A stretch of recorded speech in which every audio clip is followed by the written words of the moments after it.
ทักทายสบายดีหมู่เพื่อนทุกคนในคลิปวิดีโอนี้เราจะพาทานมาเบิ่งเครื่องที่จะซอยทานในการบรรจุน้ำได้อย่างว่องไวด้วยกำลังผลิต 3,000 ตุกต่อชั่วโมงเครื่องนี้มีชื่อโมเดลว่า VA-CGF 3000 ก็คือสามารถผลิตได้ 3,000 ตุกต่อชั่วโมงนั่นเองเครื่องนี้มีทั้ง 3 ระบบอัตโนมัติก็คือ 1. ล่าง 2. เติมน้ำและ 3. ปิดฝาโดยอัตโนมัติกระบวนการในการบรรจุน้ำมันถูกปิดอย่างสนิทซึ่งจะซอยให้ทานปลอดภัยเรื่องขี้ฝุ่นแมงไหม้และสิ่งเจือปนเข้ามาในน้ำของทานนอกจาก3ขั้นตอนที่ได้กล่าวมาแล้ว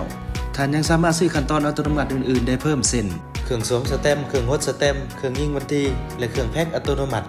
ถ้าหากว่าท่านได้สนใจสามารถติดต่อหาเราได้ที่เบอร์ 020 9241 4141 เวียดอ่านยินดีให้บริการแก่ท่าน